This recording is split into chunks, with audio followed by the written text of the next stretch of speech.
Hey guys, today I'm going to show you how to dual boot Windows 10 and Linux. Alright, so the first thing you're going to do is download Linux. So you're going to open your web browser, go to a search engine. I'm going to use DuckDuckGo, and then type in Linux, download for Windows 10, go to the first link. And now you're going to choose the distribution of Linux that you want to download. I'm going to go with Mint and Cinnamon Edition. And then click on Download. Scroll down, select your country. I'm in Canada, so I'm going to select the first one that says Canada and wait for it to download. Alright, once you have Linux downloaded, you're going to go back to your search engine and you're going to type in Linux. Type the version of Linux that you downloaded.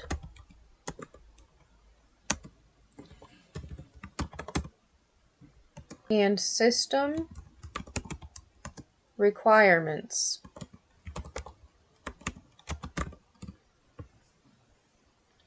And you're going to click on the first link.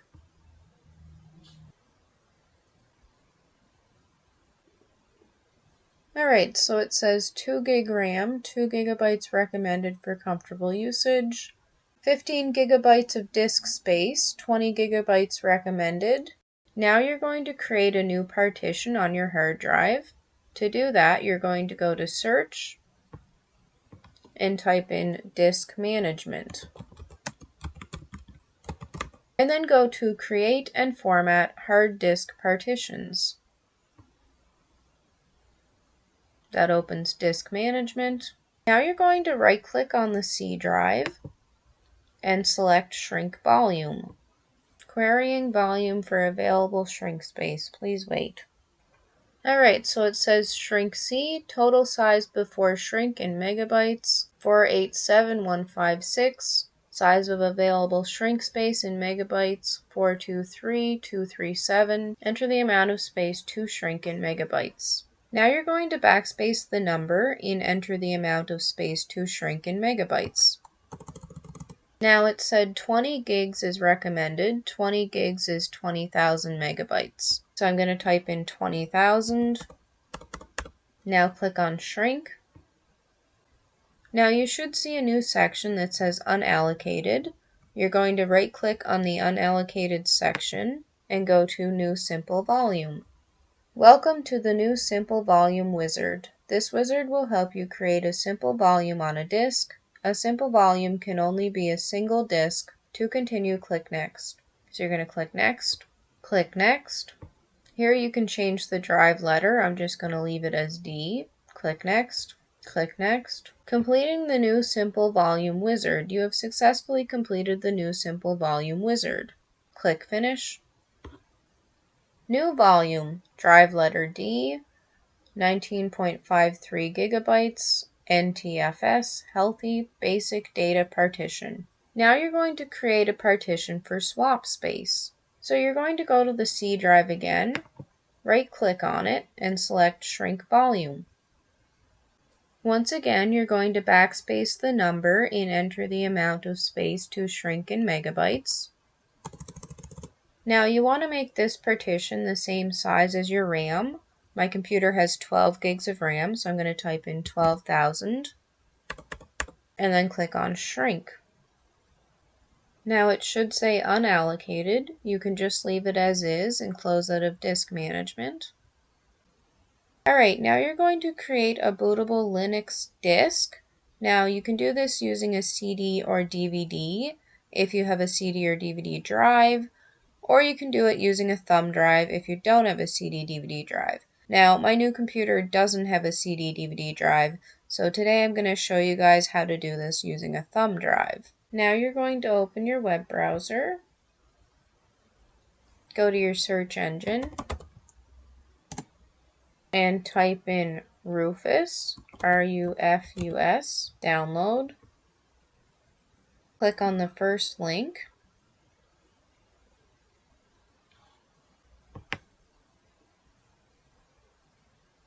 And then under download, you're going to select Rufus 3.15. I guess I accidentally downloaded that twice. Anyway, now that that's downloaded, you can go out of your web browser. Now you're going to open Rufus, so you're going to go to your search and then type in Rufus, R-U-F-U-S.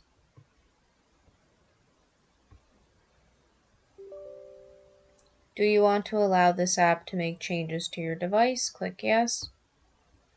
Do you want to allow Rufus to check for application updates online? Select yes. Now you're going to plug in your USB thumb drive. Alright, so as soon as I plug it in, it shows the device, no label, E, 32 GB. It shows the boot selection, and it's currently set to disk or ISO image. You want to make sure that it's set to disk or ISO image. Over here we have select. You're going to click select to get the file that you want to install on the thumb drive. And here it is here, Linux Mint 20.2 Cinnamon 64-bit. Open. The partition scheme should be set to MBR for both the BIOS or UEFI. We have show advanced drive properties, list hard disk drives, and add fixes for old BIOSes, extra partition align, etc. Then we have format options, volume label, Linux Mint 20.2 Cinnamon 64-bit, file system FAT32, cluster size 16 kilobytes, show advanced format options. It's set to quick format and create extended label and icon files. And it says ready. So we're going to click on start. It says ISO hybrid image detected. The image you have selected is an ISO hybrid image. This means it can be written either in ISO image file copy mode or DD image disk image mode. Rufus recommends using ISO image mode so that you can always have full access to the drive after writing it. However, if you encounter issues during boot, you can try writing this image again in DD image mode. Please select the mode that you want to use to write this image. So you want to make sure Write ISO Image Mode Recommended is selected, and then click OK. Download required. This image uses syslinux 6.04-20191223, but this application only includes the installation file for syslinux 6.04 pre-1. As new versions of SynLinux are not compatible with one another and it wouldn't be possible for Rufus to include them all, 2 additional files must be downloaded from the internet. ldlinux.sys and ldlinux.bss. Select yes to connect to the internet and download these files. Select no to cancel the operation. Note, the files will be downloaded in the current application directory and will be reused automatically if present. Click yes. Warning, all data on device no label E 32 GB will be destroyed. To continue with this operation, click OK. To quit, click cancel. So you're going to click OK. I don't currently have anything on the drive, so that's okay.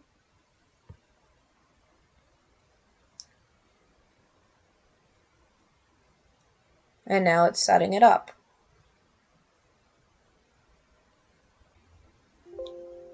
Alright, so it says ready. Now you can close Rufus. And your USB thumb drive should now have the ISO for Linux on it. So I'm just going to open it up here. I'm going to go to File Explorer. And Linux Mint, E. Yep, disk, boot.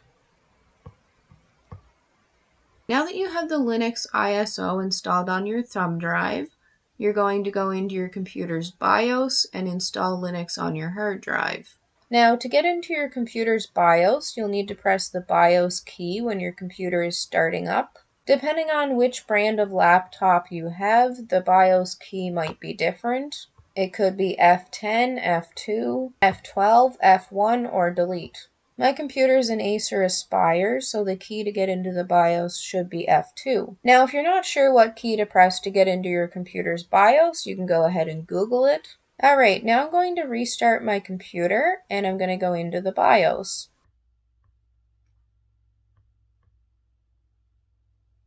Alright, now once your computer starts up again, you're going to press F2 or whatever key it is to get into your BIOS. Now that you're in the BIOS, you're going to scroll over to Boot, and you're going to select USB. I don't have that on mine, all I have is Limpus Lite, so I'm going to select Limpus Lite, and then press F10 to save and exit. Save configuration changes and exit now, yes. Start Linux Mint Cinnamon 64-bit, Start Linux Mint 20.2 Cinnamon 64-bit compatibility mode, OEM install for manufacturers, or check the integrity of the medium. Now you're going to select Start Linux Mint 20.2 Cinnamon 64-bit.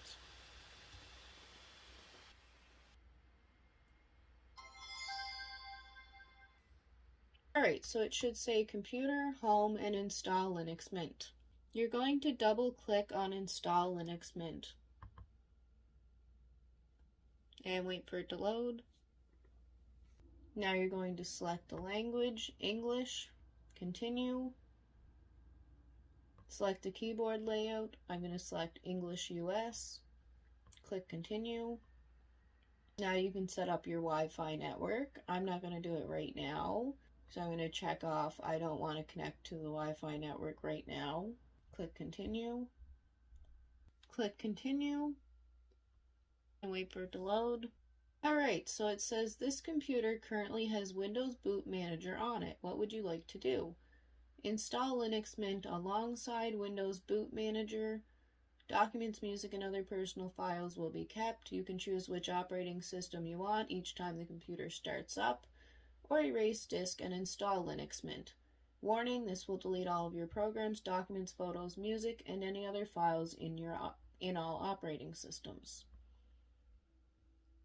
Or something else. You can create or resize partitions yourself or choose multiple partitions for Linux Mint. You want to make sure that you select something else, and then click continue. Now you're going to create the swap partition. So you're going to look for the partition that has approximately the same amount of memory as your RAM. My RAM is 12 gigs, so it would be 12,000 megabytes. This one is 12,582 megabytes, so I'm going to use that one. I'm going to double click on the square beside it that says Format. Now you're going to change Use As to Swap Area and click OK. Once you have that done, you're going to select the main partition for Linux. So it should be 20 gigabytes, so it would be 20,000 megabytes. I'm going to scroll down. And right here, this one is 20,971 megabytes. So I'm going to use that one. Once again, I'm going to double click beside Format and choose Use As to ext4. So it should be set as ext4 journaling file system. Check off Format the partition, and then change the mount point to /. Now click OK. Once that's done, you're going to select the Linux partition, the one that you set to ext4. Now you're going to change device for bootloader installation, and you want to change it to the third one, which on this is /dev/nvme0n1p3, and click Install Now. Write the changes to disks. If you continue, the changes listed below will be written to the disks. Otherwise, you will be able to make further changes manually. Warning, this will destroy all data on any partitions you have removed, as well as on the partitions that are going to be formatted. The partition tables of the following devices are changed. /dev/nvme0n1. The following partitions are going to be formatted. partition number 6 of /dev/nvme0 and 1 as swap, and partition number 4 of /dev/nvme0 and 1 as ext4. Click continue. Select your country, so I'm going to backspace New York, and I'm going to put Canada. Continue. Who are you? Your name, your computer's name. Pick a username, choose a password, confirm your password. Log in automatically or require my password to log in. I'm going to leave it as require my password to log in, and I'm going to fill out this, and then I'm going to click continue. Now click continue. Welcome to Linux Mint. Welcome and thank you for choosing Linux Mint. This slideshow will show you around while the system is being installed on your computer. Wait for it to install. Installation has finished. You can continue testing Linux Mint now, but until you restart your computer, any changes you make or documents you save will not be preserved. Now click on Restart Now. Please remove the installation medium and then press Enter. Alright, so you're going to go back into Linux Mint. Now I'm going to log in. Alright, now it says Welcome to Linux Mint. Welcome to your new operating system. This welcome screen will guide you through your first steps, show you how to find help, and where to get more information about Linux Mint. On behalf of the development team and everyone involved in this project, we'd like to thank you for choosing Linux Mint. We hope you'll enjoy using it as much as we enjoy working on it. Have a great time and don't hesitate to send us feedback. Now you're going to restart your computer.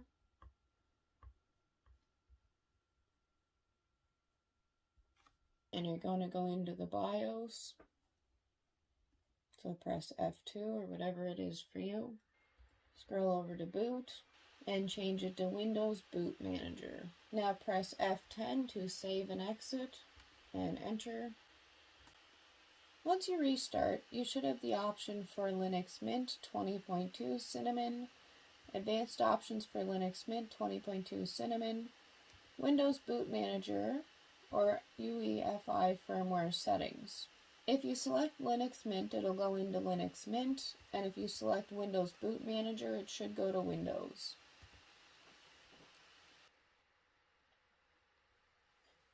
So that's how you dual boot a computer with Linux and Windows 10. I hope you guys enjoyed this video, and I'll see you in my next one.